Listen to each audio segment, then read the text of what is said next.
मैं ये कहना चाहूँगी कि भाई this is another day and another domination for team India. जिस तरह से वो लोग परफॉर्मेंस देते हैं, जिस तरह से वो लोग डोमिनेट करते हैं और भाई खा भी जाते हैं, यकीन करें वो छोड़ते भी किसी को नहीं है। वो ना मतलब अक्सर कोई लड़की अच्छे कपड़े पहन ले तो कहते हैं she ate and left no crumbs, India ate West Indies and left no crumbs. Because आप खुद देखिए कि भाई बैटिंग तो एक तरफ रहेगी ना, वो जिसको कहते हैं बड़े मियाँ तो बड़े मियाँ, छोटे मियाँ सुभान अल्लाह। तो इंडिया की बड़ी साइड जो है वो बैटिंग है, लेकिन उसके बावजूद आज बॉलिंग ने किस तरह से डोमिनेट किया। ओनली 248 पर पूरा बुक किया उनको, फिर फॉलो ऑन किया। उन्होंने कहा यार तुम लोग 2 दफा खेलो, बात ही कोई नहीं, मसला ही कोई नहीं। और फिर उन लोगों ने आज फिर मैं आप मुझसे रिटर्न में ले लें, फिर से एक इनिंग से ये लोग जीतने वाले। भाई वहाँ वो लोग परेशान हुए हुए हैं। अगर हम लोग की टीम इंडिया की बैट्समैन की बात करें, उनको सारी बारी नहीं मिल रही। पहले भी 5 पर डिक्लेयर कर लिया, आज फिर 5 आउट से डिक्लेयर कर लिया।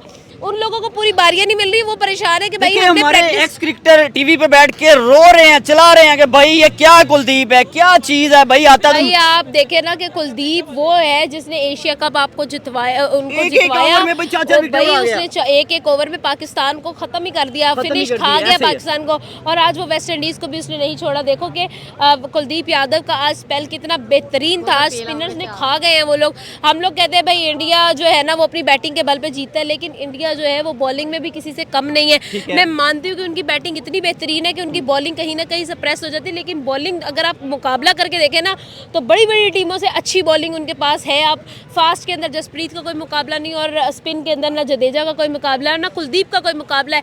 वो लोग आते हैं, वो आकर मैजिक करते हैं और सारा ग्राउंड बदल देते हैं।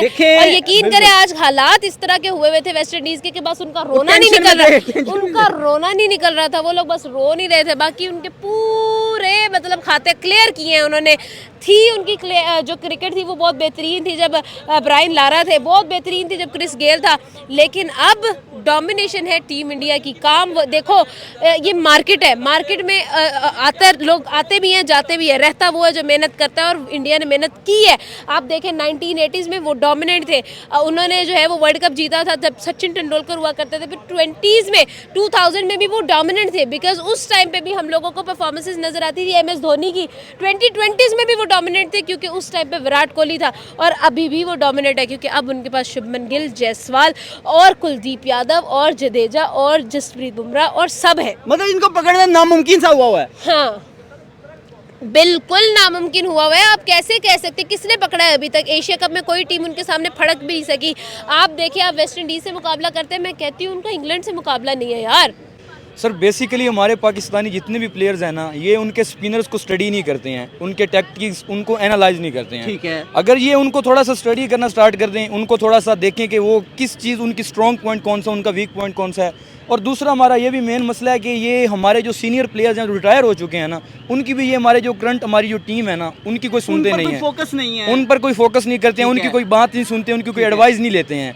वो उनको बताते हैं। मोहम्मद आसिफ का मैंने जो ये पाकिस्तान मैच हारा था, तीसरा इंडिया से मैच हारा था, मोहम्मद आसिफ उनको बता रहा है कि जो उनका ओपनर है उसको किस तरह आपने टैकल करना है, उसको किस तरह आप फर्स्ट ओवर में ही आउट कर सकते हैं। लेकिन ये बिल्कुल वैसी कोई इनका रिस्पॉन्स नहीं होता है, या बिल्कुल ये वैसा नहीं कर सकते हैं, पता नहीं इनका क्या होता है। सर आप क्या कहना चाहेंगे? कुलदीप यादव की 5 विकेटें हैं, और बॉलिंग की बात करें भाई, हमारे यहाँ पे बड़े बड़े जो एक्स क्रिकेटर हैं वो बैठ के टीवी पर ये कहते हैं, हमें दिखाई दिए कि भाई इंडिया के क्रिकेटर के कोई मतलब उसके लेवल की कोई बात ही नहीं हो सकती। स्पेशली अगर यहाँ पे हम कुलदीप यादव की बात करें, बहुत बड़ा बॉलर है, क्या कहेंगे? सर कुलदीप यादव ने भाई तबाही मचा के रख दी। फॉर्मेट पहले T20 था, उधर तबाही मचाता रहा, अब टेस्ट में आया तो भाई 5 विकेटें लेके चला गया। उसके बाद रविंद्र जडेजा की बात की जाए, 3 विकेटें वो लेके चला गया।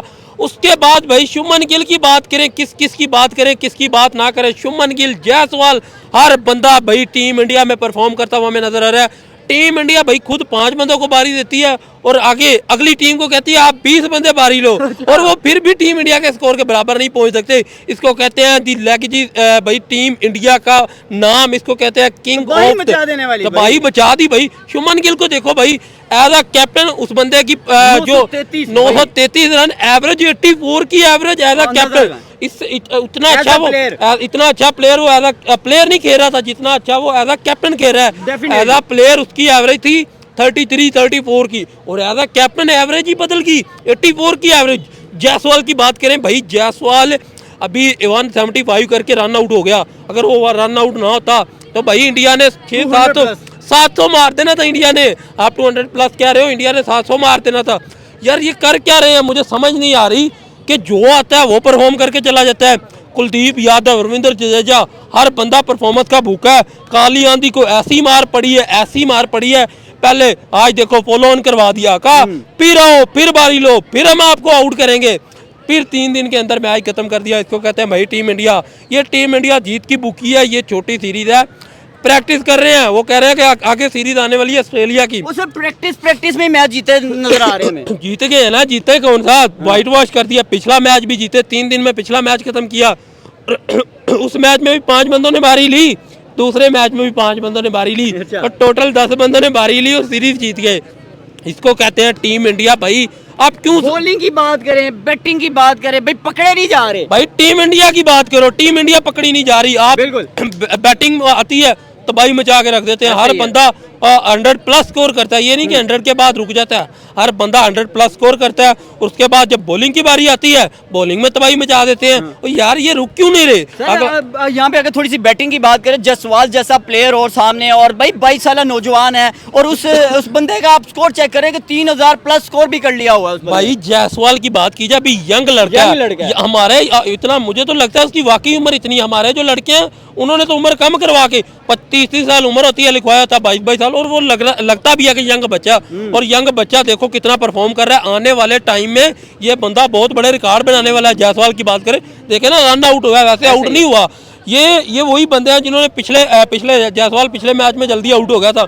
उसने कहा कि ठीक है अगले मैच में मैं हिसाब बराबर करूंगा आपसे, क्योंकि मैच ही होता है, इनिंग नहीं है कि अगले इनिंग में, क्योंकि इन्होंने बारी एक इनिंग में लेनी होती है। उसके बाद आके आज मुझे लगता है उन्होंने आउट इसलिए नहीं किया, उन्होंने कहा कि एक दिन और मैच खेलेंगे, एक दिन और इंडियन क्रिकेट जो। यहाँ पे मैं थोड़ी सी बात आपकी काट रहा हूँ। ब्रायन लारा के बारे में तो आप जानते होंगे, उससे मुसाफा करते हुए जायसवाल जो है ना वो बड़ी खुश नूदगी नजर आई उनके करीब आते हुए। वो कहते हैं कि भाई दोनों ही लेफ्टी हैं, और एक जो है वो आपको पता होगा गुजर गया हुआ है। मतलब अगर देखा जाए एक बहुत बड़ा क्रिकेटर है, अगर ब्रायन लारा की बात करें, उनके साथ मुसाफा कर रहे हैं, तो बड़े उसका मस्करियाँ करते दिखाई दिए। क्या कहना चाहेंगे भाई, इतने तो बड़े जो बैट्समैन हैं उनके साथ भाई उनकी मस्करियाँ? देखिए आपकी परफॉर्मेंस बोलती है, आप जो ग्राउंड में परफॉर्म कर रहे हो वो बोलता है। जब आपने अच्छा परफॉर्म करके दिया हुआ है तो आपको क्यों ना बड़े प्लेयर आके खुद मिले। जब आपकी परफॉर्मेंस ही घटिया होगी, मतलब परफॉर्म नहीं किया, तो आपको क्यों बड़े प्लेयर मिलेंगे। पहचान तब बनती है जब आप ग्राउंड में परफॉर्म करके देते हैं, और जायसवाल ने परफॉर्म करके दिया। ये सिर्फ इधर ही नहीं, मैं तो चाहता हूँ इसको T20 में भी लाओ, मैं तो चाहता हूँ इसको टेस्ट में भी लाओ, ODI में भी लाओ। ये तीनों फॉर्मेट का प्लेयर है, ये खाली टेस्ट ODI का प्लेयर नहीं है। आप इधर T20 क्यों नहीं खिला रहे। ये बंदा जिस तरह परफॉर्म कर रहा है, टीम ही इतनी बड़ी है, वो क्या करे, किसको मौका दे किसको ना दे, लेकिन ये बंदा परफॉर्म कर रहा है ना। अभिषेक के साथ अगर जायसवाल ओपनिंग करेगा तो क्या देखने को मिलेगा। एक तरफ अभी तबाहियां हो रही हैं, फिर तो भाई पटाखे छूटेंगे। और इंडिया भाई पहले ही तबाही कर रही है, आगे भी तबाही करने वाली है। आप नजरें रखें अगली सीरीज पे, ऑस्ट्रेलिया की सीरीज पे नजरें रखें कि होने क्या वाला है। ऑस्ट्रेलिया के साथ क्या करेगी इंडिया। भाई इसी जिस तरह ये परफॉर्मेंस हो रही है, ये विनिंग स्ट्रीक नहीं टूटने वाली। यार ये मैच तो नहीं है, ये तो कोई पैक्टर्स टीम जो है ना, आप वेस्ट इंडीज़ को टेस्ट मैच के लिए आप लोगों ने लाया। अब स्टेडियम में देखा जाए तो कितनी बड़ी बड़ी स्टेडियम में बंदा ही नहीं आ रहा है, क्योंकि इसमें देखने के लिए कोई आता ही नहीं है। वेस्ट इंडीज़ बहुत छोटी लेवल का टीम बन गई अब टेस्ट में। तो इंडिया तो ये काली आंधी कहा जाता था, अब क्या हो गया इस काली आंधी को, ये तो बीगी बिल्ली से भी बदतर निकली है। इसकी क्रिकेट इंडिया ने तबाह बर्बाद कर दिया। अगर देखा जाए तो PSL में जैसे ट्रेविस हेड और कमिंस को अभी पिछले दिनों में आपने देखी, इनको मतलब कोई बता दिया कि आप इतने पैसे लो हमारी तरफ से के लो। लेकिन अगर जैसे कि बड़ी बड़ी टूर्नामेंट की जो खिलाड़ी है, जैसे कि वो जो वेस्ट इंडीज वाले ज्यादातर वो IPL की तरफ आए और यंग एज में उन्होंने एक्स क्रिकेटर हैं, वसीम अकरम की बात करें, यहाँ पे शोएब अख्तर की बात करें, और बाकी जितने भी प्लेयर है वो बैठ के जो कि मीडिया पे बैठ के ये तो टॉक करते हमें दिखाई दिए कि जनाब कुलदीप यादव एक बहुत बड़ा बॉलर है। क्या कहेंगे इस पे? अगर देखा जाए तो इंडिया दुनिया का अगर माना जाए 3 फॉर्मेट में बहुत अच्छा टीम है, इसको तो हम मानते हैं। चाहे हम जितना भी खिलाफ हो उनके खिलाफ हमारा पूरा अवाम ही बोलता रहे, लेकिन इंडिया बेस्ट टीम है। T20 के लिहाज से भी है, वनडे की भी है, और टेस्ट की भी है। गिल के बारे में क्या कहना चाहेंगे सर? 79 इनिंग्स में भाई उस बंदे की 249 मतलब कि नियर अबाउट उसका रन्स देखने को मिला है। बहुत ही फंटेस्टिक किस्म के, मतलब कप्तानी में एज आ मतलब उसकी अगर बात करें तो 933 रन्स, और अगर एज आ प्लेयर अगर देखा जाए कि जनाब उसने 59 इनिंग्स में जो है वो मैक्सिमम भी कोई 1800 स्कोर किया नहीं। वो देखा जाए तो ये विराट कोहली और रोहित शर्मा की अभी कमी जो है ना, उन्होंने पहले से एक प्लान बनाया हुआ है कि उन्होंने जो है ना, जैसे रोहित रोहित शर्मा विराट कोहली जाएंगे तो इनके पास ऑलरेडी एक टीम बना हुआ है, ठीक है। तो इस लिहाज से इंडिया का जो टीम है वो बहुत स्ट्रांग नजर आ रहा है। जायसवाल 22 साल नौजवान है भाई, चौके ऐसे मारता है भाई जैसे स्वाब का काम होता है भाई। बिल्कुल, ये इस तरह से सेम 22 चौके थे उस बंदे की 175 रन। अब सेम अयूब को देखो, एशिया कप में उससे कुछ हो ही नहीं रहा था, अभी क़ायद आज़म ट्रॉफी में उन्होंने सेंचुरी कर दिया बकाया। ऐसे जो उस एशिया कप में नहीं हो रहा था इनसे, अभी अपनी ट्रॉफी में हो रहा है इनसे। तो लगता है पाकिस्तान भी इसी तरह से मारदाड़ करेगा साउथ अफ्रीका के अगेंस्ट। साउथ अफ्रीका के अगेंस्ट अगर पाकिस्तान देखा जाए, सिर्फ बांग्लादेश ने इनको हराया, बकाया ये अपनी टीम में जब भी अपने मुल्क में खेल रहे हैं, एशियन पिचों पे खेल रहे हैं तो अच्छा खेलता है। तो अब देखा जाए कि क्या होगा, लेकिन बात यह है कि अभी स्टार्ट तो इन्होंने अच्छा लिया, बहुत अच्छा लिया। अब देखते हैं कि क्या होता है। ये पहले तब पता चलेगा जब वो माकरम वगैरह इन सारी बैटिंग इनका आएंगे। अभी तो पाकिस्तान ही खेल। लास्ट पे आखिरी सवाल है, इंडिया की अगर बारे में बात करें, वेस्ट इंडीज से आज दूसरा मैच भी अपने हाथ में लेके चला गया है। मैंने आपको पहला बताया कि ये कोई पैक्टर्स मैच चल रहा है, कोई देखने भी नहीं जा रही यार, वो लेवल आर्म से हल्की टीम है, एक ऊंट चूंटी का मुकाबला आप लग रहा है। ये कह सकते हो कि जैसे कि न्यूजीलैंड पिछले साल, आप पिछले दिनों में आया था पिछले साल और इनको इधर ही हरा के किए हुए, ठीक है। वो अगर आप देखा जाए उनके पास स्पिनर ही अच्छे हैं, मतलब कोई और टीम कर सकते हैं, लेकिन वेस्ट इंडीज से तो कोई देखने का मैच ही नहीं बनता है कि वो देख ले, बहुत मुश्किल है। वेस्ट इंडीज कर ही नहीं सकते यार, वो T20 नहीं कर सकते, वनडे में भी इतना खत्म हो गया बस उसका टीम। आप देखा जाए यार, डबल उसको निकाल रहे, इंडिया बनाते 400 रन, उनको खेलने आ जाते हैं, वो 2 इनिंग्स में इनसे पूरा नहीं होते। Okay sir.